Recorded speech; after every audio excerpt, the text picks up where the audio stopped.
우리 성도님들 명절 잘 보내셨어요? 네, 좌우 보시면서 이렇게 인사합시다. 섬기신다고 수고하셨습니다. 네, 예, 섬겨주셔서 감사합니다.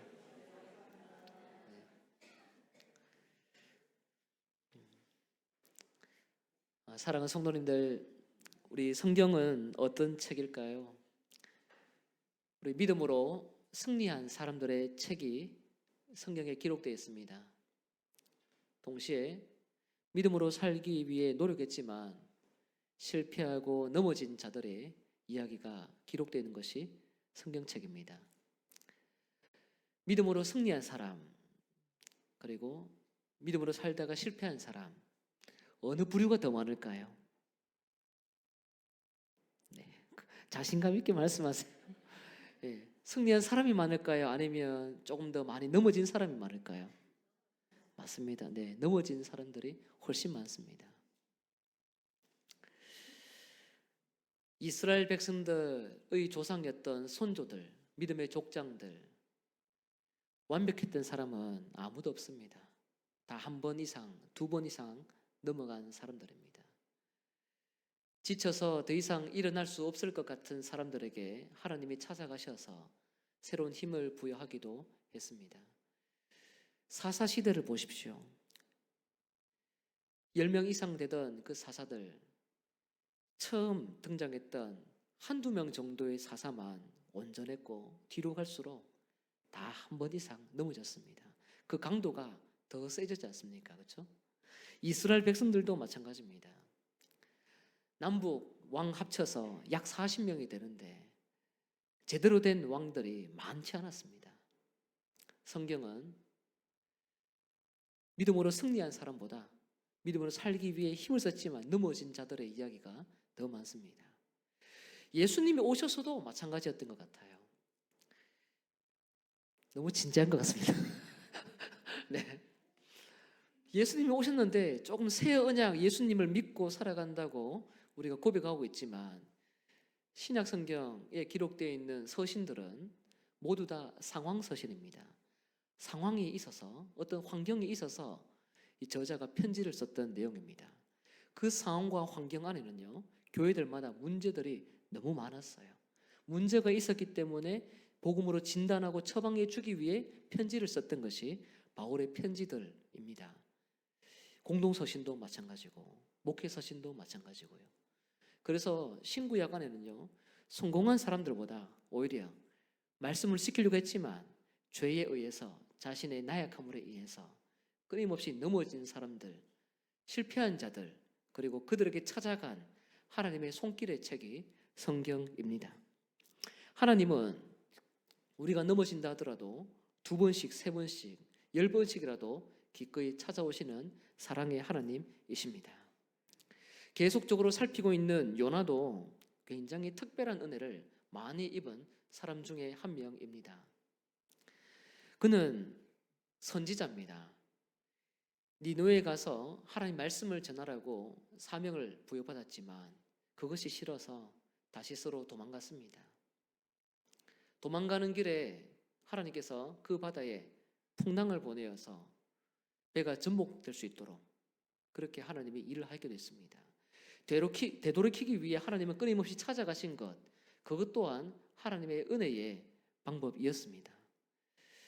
제비뽑기로 뽑혔을 때에 요나가 하나님의 말씀을 어겨서 이 상황이 되었다는 것을 모두가 알게 되었습니다. 그때에 이 배에 함께 탔던 선원들은 요나를 바다에 던지기를 싫어했습니다. 한 사람의 그 생명을 소중하게 여겼습니다. 그렇지만 어쩔 수 없이 바다로 던지게 됐는데 요나가 바다에 들어갔을 때에도 물고기에 잡혔습니다. 물고기 뱃속에 들어갔습니다. 그것은 사실 한편으로 보면요, 곧 죽음이에요. 이제는 요나에게 있어서는 생사를 선택할 수 있는 길이 없습니다. 물고기 뱃속에 들어가는 것. 이제 요나의 생명은 자기의 것이 아닌 선택권이 더 이상 없습니다. 그런 가운데에서 이제 물고기가 육지에 요나를 토해냅니다. 하나님 말씀에 순종하면서 토해냅니다. 그리고 오늘 본문에서 다시 하나님이 요나를 부르는 장면이 나옵니다. 그리고 사명을 허락하시죠. 오늘 본문을 통해서 저는 하나님께서 어떻게 요나를 섬기고 있는지, 하나님이 어떻게 요나를 섬기고 있는지, 그리고 요나에게 무엇을 요구하는지 여러분과 말씀을 나누고자 합니다. 첫 번째로 이렇게 저는 정리하고 싶습니다. 하나님은 요나를 다시 부르신다. 한번 따라볼까요? 하나님은 요나를 다시 부르신다. 네, 다시 부르십니다. 3장 1절을 보면 이런 말씀이 있습니다. 여호와의 말씀이 두 번째로 요나에게 임하니라. 두 번째로 요나에게 임하니라. 요나는 하나님의 사명에 죽음을 선택하면서까지 끝까지 불순종한 그런 사람입니다. 바다에 뛰어내렸고 요나의 목숨은 생명이 아니라 사망의 한 존재입니다. 하나님은 죽음 가운데 거해야 할 요나에게 찾아가셨습니다. 그리고 요나를 살려주셨어요. 스스로 이제 내가 나가야 되겠다 싶어서 물고기 배에 있다가 밖으로 나온 것이 아닙니다. 스스로 나온 것이 아닙니다. 3일 찼으니까 때가 되었다 나온 것이 아닙니다. 하나님이 그를 나오게 물고기에게 명령을 하셨기 때문에 요나가 나오게 되었습니다. 하나님께서 그의 모든 생사를 지금 쥐고 있습니다. 그리고 가장 먼저 성경 기자가 언급하고 있는 단어는요, 다름이 아니라 두 번째로 하나님의 말씀이 요나에게 임했다는 겁니다. 두 번째로 요나를 부르시는 하나님의 소명이 취소되지 않았다는 것을 보여줍니다. 물고기 뱃속에 있을 때 요나는 여러분 회개했을까요? 우리 성경 1년에 1독씩 하잖아요. 그렇죠? 네, 요나 이야기 얼마나 짧습니까? 그리고 재밌잖아요. 지난 주간에 우리 요나서를 통해서 기도하는 내용을 잠깐 살펴봤지만 다 다루지는 못했는데요. 요나는 회개하진 않았습니다. 그 회개를 안 했다는 그 영역이 어떤 영역이냐면 사명을 감당해야 하는 그 영역에 대해서는 회개하진 않았습니다. 하나님이 나 자신의 구원자다. 그리고 하나님만의 생명이다 라는 그 고백은 했을지 몰라도 사명을 감당하겠습니다라는 그 고백을 한 적은 없습니다. 사명에 대한 회개를 하지 않은 채 지금 하나님께서 생명을 살려주신 것입니다. 하나님은 이런 요나의 상태를 몰랐을까요? 구원받았으니 다시 하나님을 찾고 있으니 거기에서 하나님이 만족하는 것일까요? 아니면 요나의 이 연약함, 사명을 다 이루지 못할 것, 끝까지 불순종할 그 완악한 마음을 아시고 있으면서도 요나를 불렀을까? 굉장히 고민되는 지점이 많습니다. 여러분, 우리가 회개를 할 때에 하나님 앞에 회개를 한다고는 하지만 솔직하게, 여러분 어떤지 모르겠습니다. 솔직하게 있는 것 없는 것 다 회개하느냐라고 물어보면 솔직하게 살짝 감출 때가 있잖아요. 이 부분은 아니잖아요. 이렇게 그렇지 않나요?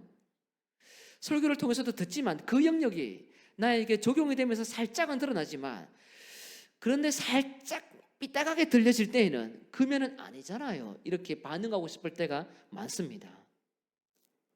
요나도 마찬가지예요. 요나도 하나님 앞에 회개하고 싶은 영역이 있고 회개하기 싫은 영역이 있어요. 회개하기 싫은 영역은 2장에서요 기도 언급조차 하지 않습니다. 회개하고 싶은 영역, 구원받고 싶다, 구원해 주신 그 하나님, 물고기 뱃속에 있지만 나를 살려주신 하나님, 그 영역 안에서는 회개했을지 몰라도 사명에 대해서 돌아가겠습니다라는 고백은 눈 씻고 찾아봐도 찾아볼 수가 없습니다. 그런데 하나님은 그런 요나를 잘 알고 계세요. 왜 그 부분 회개 안 했니라고 하나님이 채찍을 가하지 않습니다. 그 부분을 있는 그대로 둬요. 하나님이 굉장히 매너 있습니다. 하나님은 굉장히 나있어요. 우리가 여는 것만큼 거기에 하나님이 굉장히 우리에게 맞춤식 교육을 해주시고 찾아오셔서 은혜를 주시며 다시 오늘 본문에서 두 번째 콜링을 주고 있다는 말씀이죠. 하나님과의 관계가 어떻게 보면 완전히 회복된 건 아닌 것 같은데 하나님이 요구하는 부분이 있으니 그 부분을 시원하게 해결해 주어야 할 것 같은데 그런데 그 부분이 완전히 해결되지 않았음에도 불구하고 하나님은 두 번째로 요나를 찾아가십니다. 감사하게도 하나님은 자신에게 완전히 돌아서지 않은 요나를 할지라도 하나님은요 넉넉하게 사랑을 베푸시는 분이십니다. 자신에게 조금이라도 돌아서는 자, 조금이라도 돌아서는 자, 그 사람을 하나님은 굉장히 소중하게 여기고 있습니다. 왜냐하면 하나님은 자비와 긍휼과 사랑과 은총이 충만하신 분이기 때문입니다. 하나님은 자기를 향한 자들에게 사랑을 주기에 아끼지 않고 넉넉히 베푸시는 진짜 아버지 같은 분이십니다. 동시에 하나님은 고집이 또 있으신 분입니다. 그 고집은 무엇이냐면 다른 말로 표현하면요, 신실하다라는 표현이 될 수 있을 것 같습니다. 한번 따라해볼까요? 신실하다. 하나님은 요나를 부르신 이 소명, 요나를 불러야 되겠다라고 작정하셨으면 끝까지 다시 요나가 실패했다 하더라도 찾아가셔서 요나를 통해서 일을 완수하기를 원하고 있습니다. 일반적으로 불순종하고 큰 사명을 잘 감당하지 못하면 저라면 다른 사람 찾아갈 것 같습니다. 조금 더 적합한 사람, 조금 더 온전한 사람, 저라면 그럴 것 같습니다. 그런데 하나님은 그렇게 반응하지 않아요. 하나님은 다시 요나에게 찾아갑니다. 온전하지 못하는 그 상태도 아는데 그 사람, 그 인간, 저 사람 더 이상 안 될 것 같다라고 어떻게 보면 하나님도 더 이상 눈을 돌리면 안 될 것 같은 요나인데, 그런데 하나님은 요나에게 찾아가고 있습니다. 절대 다른 사람에게 맡기지 않고 요나가 감당해야 될 그 사명에 있어서는 다시 집중적으로 요나에게 찾아가서 그 사명을 이루기를 원하고 계십니다. 하나님의 고집은 인간에 대한 사랑, 보잘것없는 연약한 사람에 대한 긍휼로 충만한 그 신실함이라고 이야기할 수 있습니다. 하나님은 누군가를 선택을 하시면 그를 통해서 반드시 신실함을 드러내고 포기하지 않고 하나님 자신의 신실함의 근거에서 하나님의 뜻을 이루어 나가십니다. 그래서 하나님의 신실함은요, 하나님의 능력이라고 표현할 수 있습니다. 따라해볼까요? 하나님의 신실함은, 하나님의 고집은 하나님의 능력이다. 종종 우리 동기 목사님들하고 통화를 할 때가 있습니다. 나이가 저보다 한 10살 많은 아주 큰 형님 되죠. 그 형님 되는 분이 같은 신대원에서 공부를 했는데 그 형님은 담임 목사를 일찍 했습니다. 목사 안수 받고 1, 2년 되지 않아서 그렇게 담임 목사님이 되었습니다. 이제 저를 축하해 주면서 하는 말씀이 다른 게 아니라 딱 한 가지였어요. 끝까지 버텨야 된다, 이거였습니다. 그분은 지금 10년 넘었습니다. 목회를 한 지 10년이 넘었습니다. 목사는. 그러면서 이제 저는 사실 그 말이 처음에는 공감이 안 되었어요. 근데 시간이 지나면서 그 형님과 이제 통화를 하면서 주변에 많은 연세 드신 목사님들, 건강이 때론 좋아지기도 하고 안 좋아지기도 하고, 사람이 나이가 차고 때로는 우리가 다 완벽하지 않다 보니 분별력이 떨어질 때도 있고 올라올 때도 있지 않습니까? 기도가 잘 될 때도 있고 잘 안 될 때도 있고. 우리 장로님들은 그렇지 않을 거라고 생각합니다. 네, 목회자도 항상 기도를 열심히 한다 하더라도 넘어질 때가 있습니다. 근데 넘어지더라도 끝까지 자신의 페이스를 유지하기 위해 기도하면서 버텨내는 것, 그것이 능력이더라라는 것을 저한테 이야기해 주신 선배 목사님이 계셨습니다. 그분이 저희 동기인데 그분의 이야기가 저는 굉장히 공감이 갑니다. 건강히 살다가 보면 안 좋아질 때가 있습니다. 분별력도 떨어지고 여러 가지 모자라고 연약할 때가 많습니다. 한계를 느낄 때가 많이 생깁니다. 그런데 그때 끝까지 하나님 의지하면서 찾아갈 때에 하나님이 우리에게 주시는 그 능력들이 있다는 것을, 그걸 믿는 것, 그것이 능력이라고 이야기를 하더라고요. 하나님은 사실 우리가 버티는 것보다, 우리가 하나님을 향해서 버티는 것보다 하나님이 우리를 향해서 버티는 힘이 더 대단하지 않습니까? 그것을 향해서 우리는 신실하다라고 표현을 하는 거예요. 우리도 하나님을 끝까지 아버지로 믿고 신뢰하며 기도와 경건성을 해나가는 것, 신실하게 살아가는 것, 끊임없이 관계를 유지해 나가는 것 너무나 중요하죠. 그러나 우리는 끊임없이 좌충우돌하고 넘어질 때가 많습니다. 시험 들 때도 많고 유혹을 받을 때도 많습니다. 하루에도 수십 번씩 연약한 모습들이 발견되는 자기 자신을 볼 때가 많습니다. 세리면 많아요. 근데 하나님은 그런 어떤 넘어지는 우리와 다르게 항상 자신의 페이스를 유지하면서 자기 백성에게 향한 사랑이 끊임없이 집중되고 있다는 것을 우리가 알아야 합니다. 그렇기 때문에 하나님의 신실함은 속성 그것 자체가 능력인 줄 믿습니다.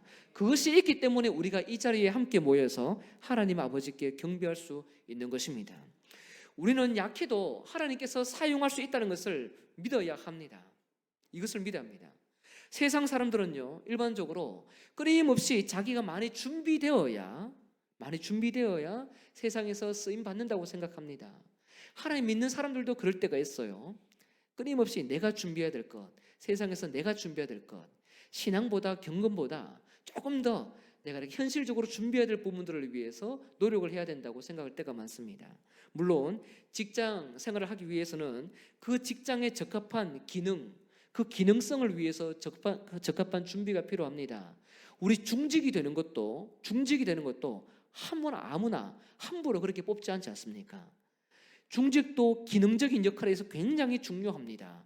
못지않게 세상의 역할에 있어서도 기능성에 대해서는 굉장히 중요합니다. 그런데 여러분, 우리가 이 기능을 위해서 전문적인 그런 공부와 준비를 하더라도 하나님의 은혜가 없으면, 하나님을 의지하는 그 신실함이 없으면 우리에게는 모든 것이 갖춰져도 없는 것과 마찬가지라는 것을 기억을 해야 합니다. 기능성으로 우리 영혼이 힘을 얻는 것이 아닙니다. 성도는 하나님께서 신실하게 끝까지 찾아오시는 그 능력에 의해서 우리가 다시 새롭게 살아날 수 있는 존재라는 것을 믿어야 합니다. 기능은 기능성에서 멈추는 것이지 그 이상으로서 역할을 하는 것이 아닙니다. 그러나 넘어진다 하더라도 그 기능 이상의 역할 속에서 하나님의 백성을 다뤄가시는 분이 바로 신실하신 하나님입니다. 아브라함을 보십시오. 아브라함도 많이 넘어졌습니다.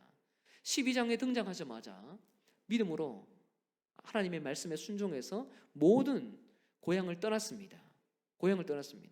고향을 떠나서 가나안에 도착했습니다. 그때에 기근이 들었습니다. 기근이 들어서 남쪽으로 내려갔습니다. 애굽으로 내려갔죠. 애굽, 이집트, 거기는 나일강이 있기 때문에 물이 날마다 범람하다는 생각이 있고 농경기 문화가 발달되어서 아주 적과 꿀이 흐르는 좋은 땅으로 이해를 했습니다. 그 당시에 그것이 아주 좋은 소문이 많이 났습니다. 그래서 그는 내려갈 수밖에 없었습니다. 하나님께서 말씀하신 그 땅을 떠나서 자기가 원했던 땅으로 찾아간 거예요. 살아남으려고. 그랬다가 거기에서 아내 잃을 뻔하죠. 가족들 다 잃을 뻔합니다. 그리고 다시 원래 제사 드렸던 그 자리로 돌아갑니다. 다시 부름받았던 그 자리로 돌아가서 다시 하나님의 말씀을 실천해야 되는 것이 무엇인지 고민하고 결정을 하고 결단을 하게 됩니다. 야곱도 보십시오. 쌍둥이 동생으로 태어날 때에 지는 것이 싫어서 형 발목 잡고 태어났지 않습니까? 항상 이기기 위해, 승리를 위해서 살아가기 위해 여러 장꾀를 굉장히 많이 부렸던 야곱 인생입니다. 그러나 그의 인생 마지막에 애굽 왕 바로 앞에서 무엇이라고 이야기합니까? 나는 험악한 세월을 보냈습니다 라고 고백하죠. 그런데 참 신기하게요, 그 다음에 보면은 47장 10절에 보면 이런 말을 합니다. 야곱이 바로를 축복했다라고 고백합니다. 여러분, 왕에게 백성이 축복을 받습니까? 백성이 왕을 축복합니까? 왕이 백성을 축복해줘야죠. 그렇죠? 위에 있는 사람이 백성을 향해서 복을 빌어주는 거잖아요. 그런데 이 야곱은 원래 같은 고향 땅인 사람도 아님에도 불구하고 왕 앞에서 나그네 생활 정말 힘들게 살았습니다. 험악한 세월을 살았습니다 라고 고백하면서 그냥 뒤로 물러나는 것이 아니라 담대하게 왕을 축복합니다. 아브라함이나 이삭이나 야곱 모두가 이 사람들 보면 하나같이 굉장히 믿음으로 시작하는 것처럼 보이지만 나중에는 쓰러지고 넘어지고 자신의 어떤 실력을 믿고 움직였다가 끊임없이 하나님의 그 신실함의 그 능력에 의해서 다시 부활했던 사람이 바로 족장들의 사람들이었습니다. 하나님은 넘어지더라도 끊임없이 족장들에게 찾아가셨어요. 다윗이 큰 실수를 했음에도 불구하고 청부살인업자 세웠음에도 불구하고 하나님은 그에게 살 수 있는 길을 허락해 주셨습니다. 물론 다윗은 내리막길을 걸어가야 했습니다. 그럼에도 불구하고 다윗은 그 모든 것을 고스란히 받아들였습니다. 심판을 받아들였어요. 그렇지만 그 심판 자체가 완전히 내가 망하도록 버려두는 하나님의 심판이 아니라 날 구원하기 위한 하나님의 심판인 것을 알았기 때문에 다윗은 그 모든 것을 기꺼이 용납을 했던 것입니다. 이 다윗의 인생, 모든 왕들의 인생, 하나님께서 끊임없이 찾아가셔서 제2의 인생을 살아가셨던 사람들이 바로 성경에 기록되어 있는 바로 백성들입니다. 하나님은 이처럼 끊임없이 넘어지더라도, 아파서 넘어지더라도, 그리고 신앙이 약해서 일부분만 회개를 하고 일부분은 들키기 싫고 남에게 말하기 싫다 할지라도 그럼에도 불구하고 하나님은 끊임없이 2차, 3차, 4차 찾아가시는 신실한 하나님임을 우리는 고백해야 합니다.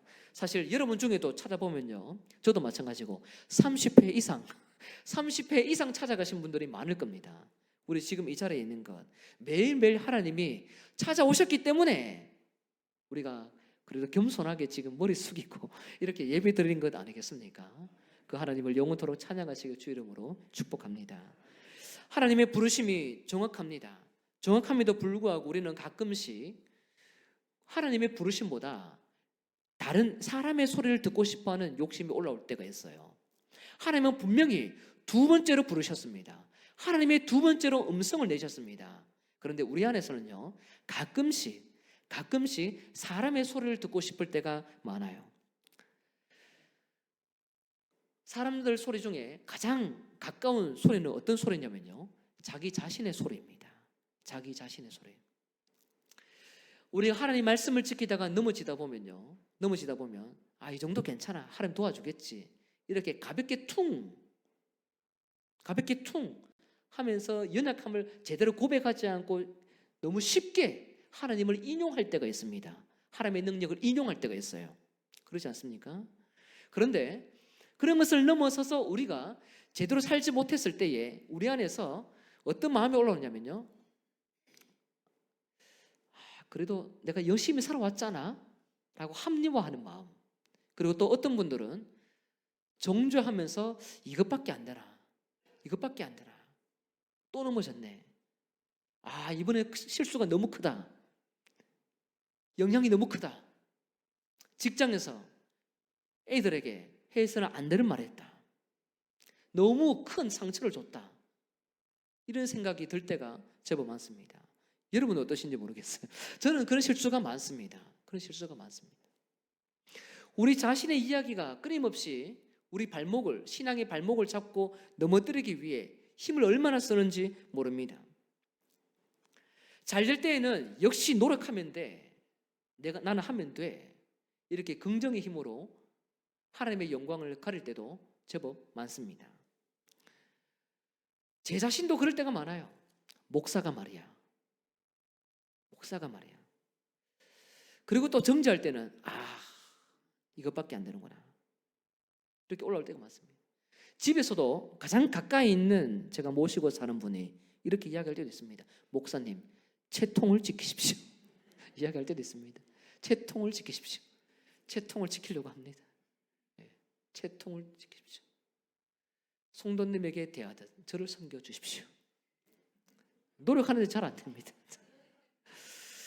부부든 동역자든 말씀의 잣대로 분명히 올바른 기준에 의해서 이야기를 하는 것 같은데, 그런데 그것 또한 사실 돌아보면요, 주관적인 이야기가 많습니다.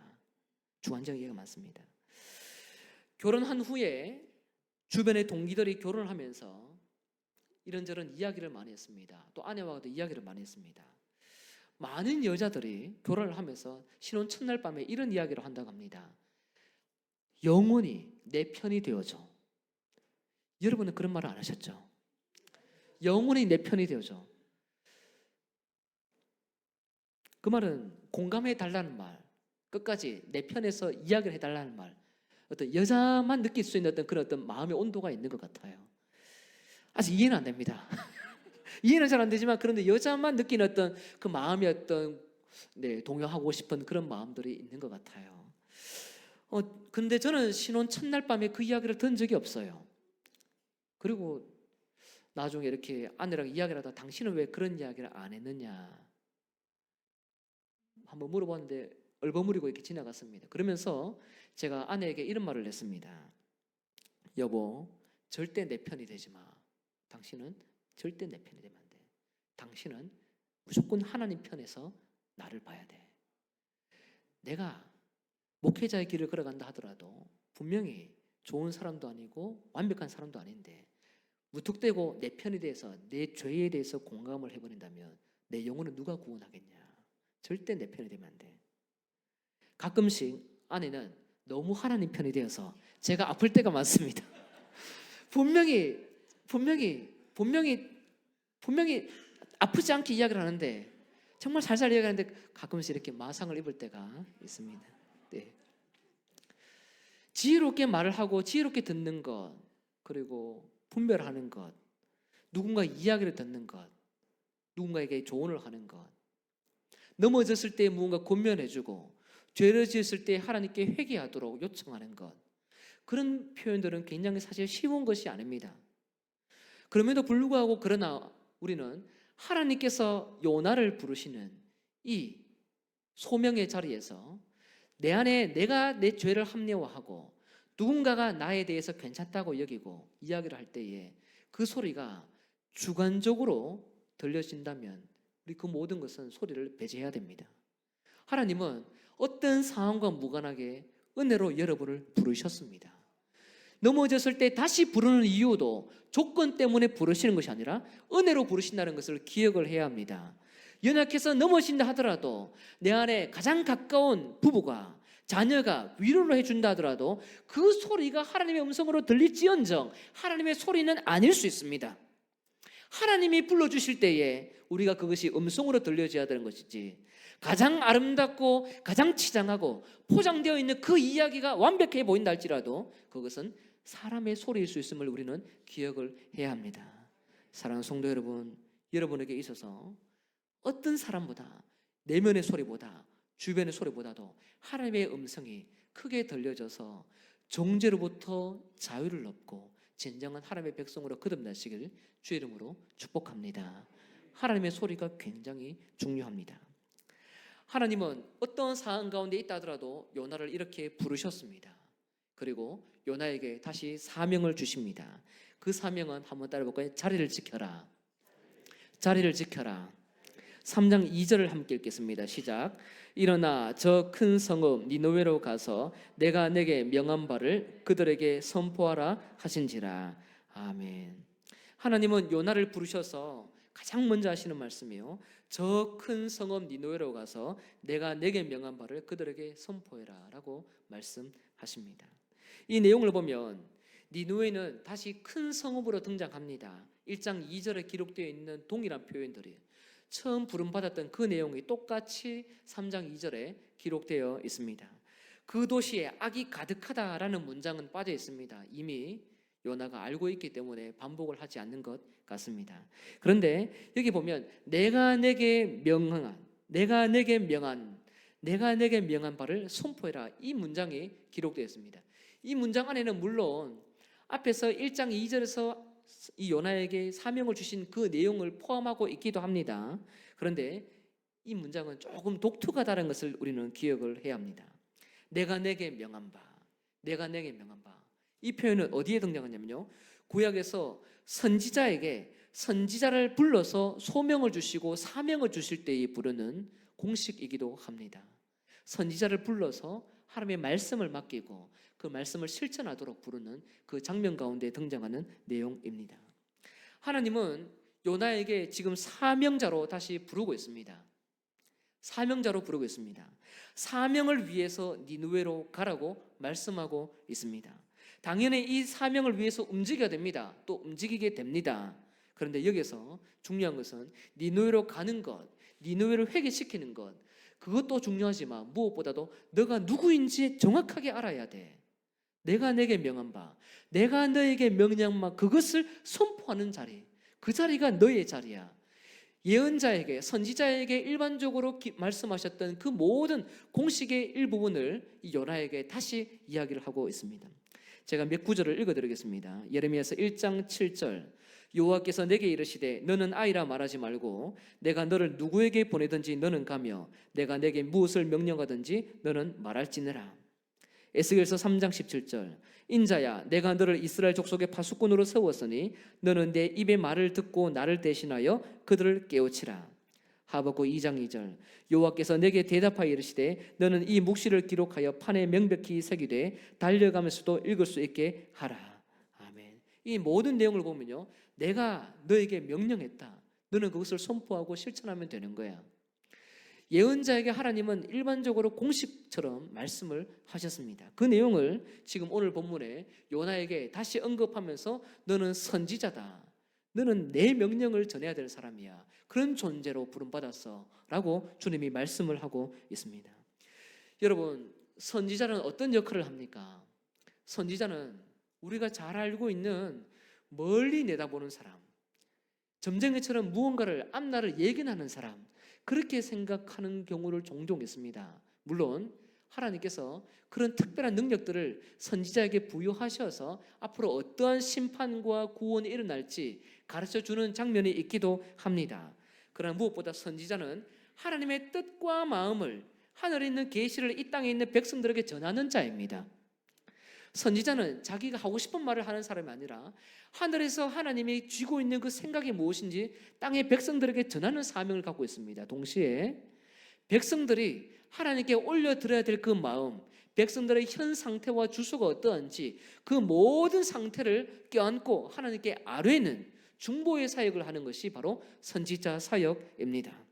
그렇기 때문에 내가 내게 명한 바, 이렇게 말하는 것은 하나님께서 하늘에서 가지고 있는 그 뜻과 마음과 모든 계획을 지금 네가 실천을 해야 돼. 선지자로 부름받았으니 선지자의 역할과 사명을 하기 위해 너는 지금 순종해야 돼 라고 주님이 말씀하고 있습니다. 이것이 너의 자리다. 너의 자리를 지켜라.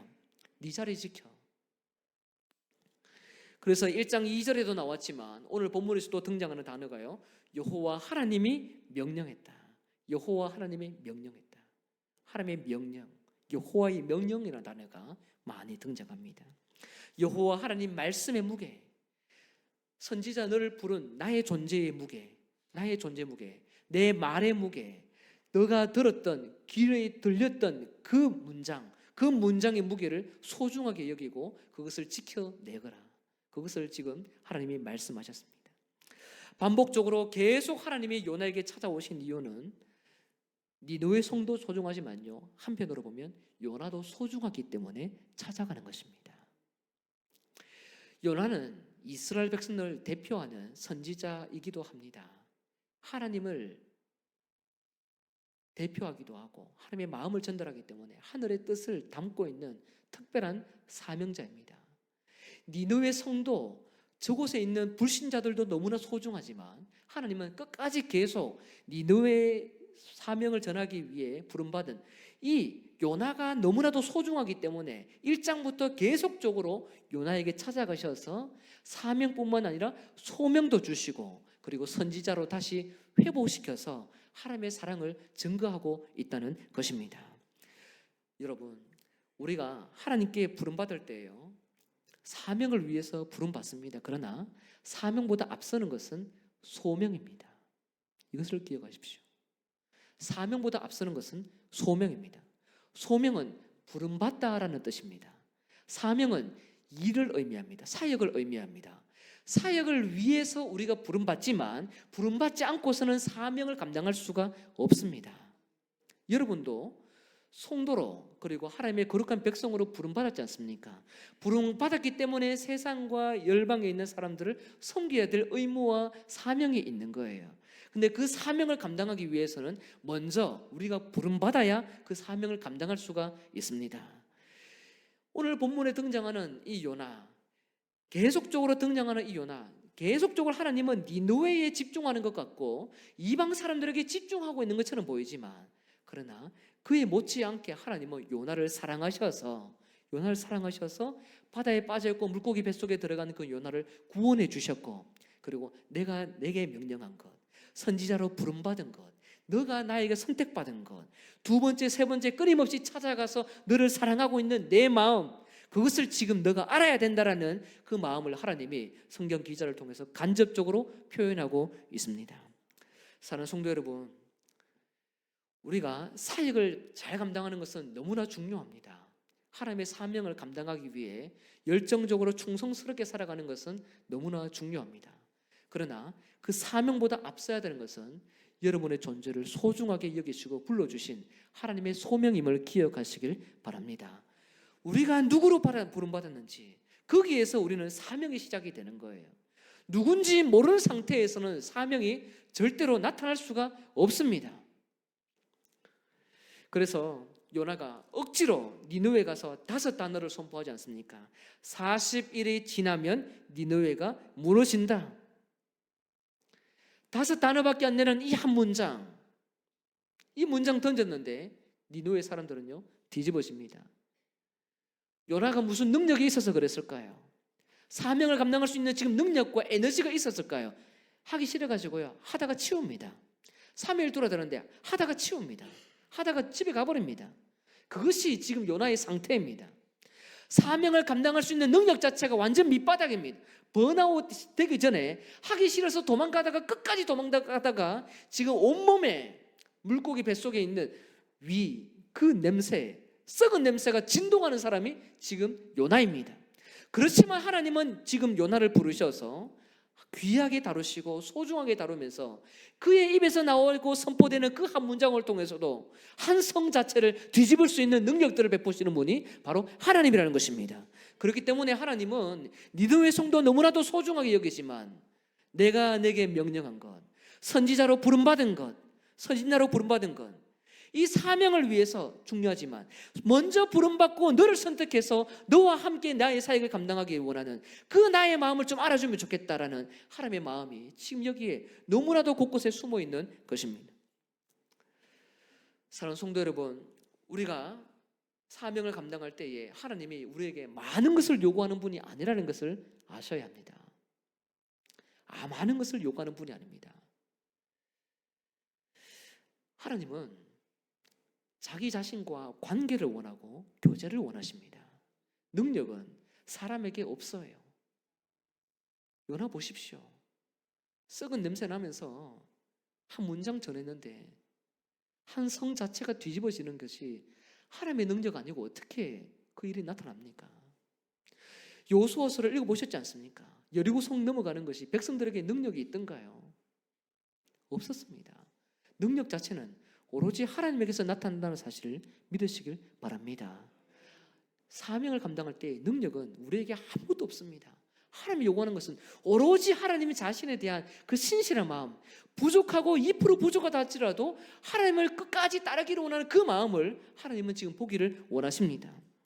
우리가 잘 알고 있는 사도 바울도 마찬가지입니다. 사도 바울은 우리 수요일마다 살피고 있는 데살로니가 교회를 세울 때에 굉장히 많은 핍박을 받았던 사람으로 소개되었습니다. 빌립보 지역, 데살로니가 지역 능욕받고 고난받고 유대인들이 괴롭힐까 봐 또 고소하니 다른 지역으로 도망갔던 도망자 인생입니다. 도망자 인생입니다.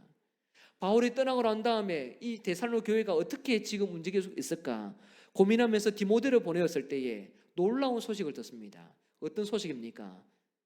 동족들이 데살로니가 교회 성도들 핍박을 냈지만 그 교회는요 너무 든든했어요. 그냥 든든한 정도가 아니라 주변에 마게도냐, 아가야 주에 있는 멀리 떨어져 있는 그 동네의 또 다른 지역에 있는 교회의 성도들에게까지 귀에 들렸습니다. 개척교회 한 지 1년도 되지 않았던 그 교회의 소문이, 그 소문은 바울이 낸 적이 없습니다.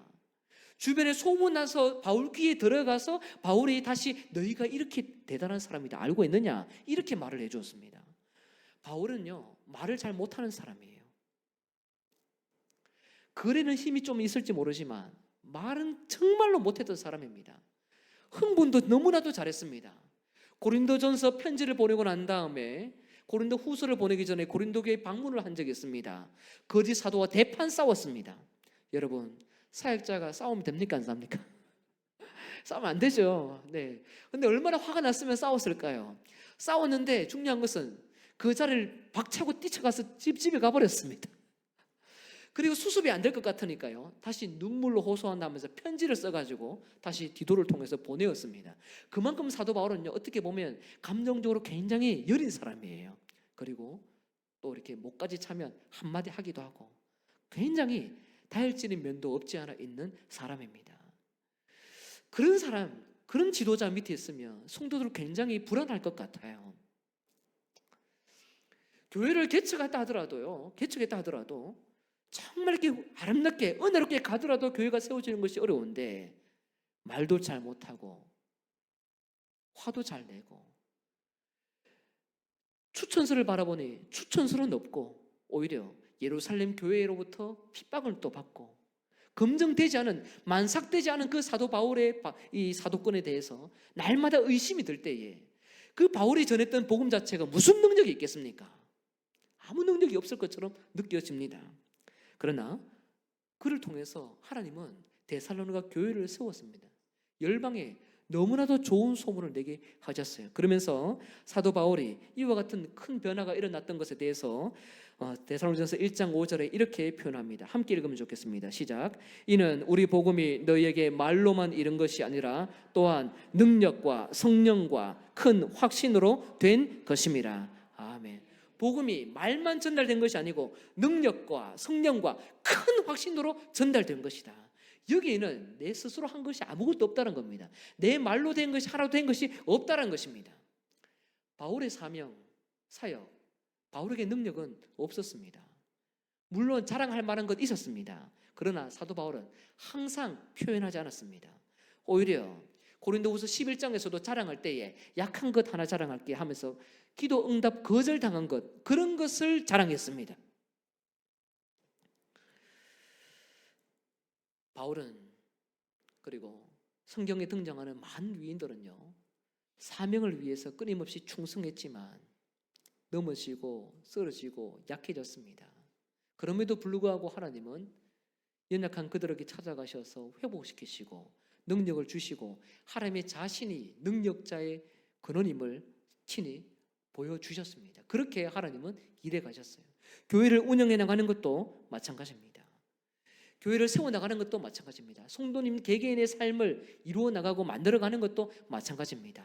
우리의 삶에는요, 하나님께서 어떤 사명을 위해서 충성하는 그 열심도 보지만 무엇보다도 우리를 불러주시고 사랑하시는 그 아끼지 않는 그 사랑이 여러분을 향하고 있다는 것, 이것을 우리가 기억할 때에 날마다 일어설 수 있는 힘과 능력이 생기는 줄 믿습니다. 사랑하는 성도 여러분, 우리가 하나님의 사명이 싫어서 때로는 도망갈 수 있습니다. 사명은 도망갈 수 있어요. 그러나 여러분, 사명 때문에 도망가더라도 하나님의 소명, 불러주시는 그 하나님의 은혜는 절대로 여러분을 피해서 다른 사람에게 찾아간다는 것이 아님을 기억하시길 바랍니다. 여러분 개개인을 부르는 이 소명은요, 끊임없이 2차, 3차, 4차, 10차, 30차, 100차가 되더라도 하나님은 끝까지 여러분을 추격해서 내가 사랑한다, 사랑한다, 두 번째다, 세 번째다, 숫자를 세려가면서 여러분에게 사랑을 베풀기를 원하십니다. 그래서 원래의 자리로 되돌아놓기를 원하고 계세요. 원래의 자리로.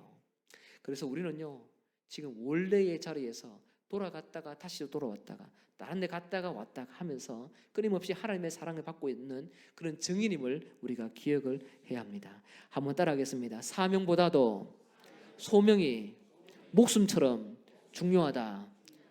이와 같은 하나님의 부르심이 사명 앞서서 여러분을 사랑하고 있다는 그 증거로 늘 소중하게 여기고 그 하나님을 찬양할 수 있는 여러분 인생 되시길 주 이름으로 축복합니다.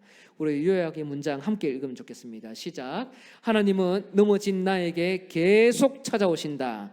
불확실한 음성을 멀리해라. 하나님은 나와의 관계를 회복하기 원하신다. 순종의 자리로 돌아가라. 아멘. 이와 같은 말씀이 여러분의 삶의 성취되시길 주의 이름으로 축복합니다.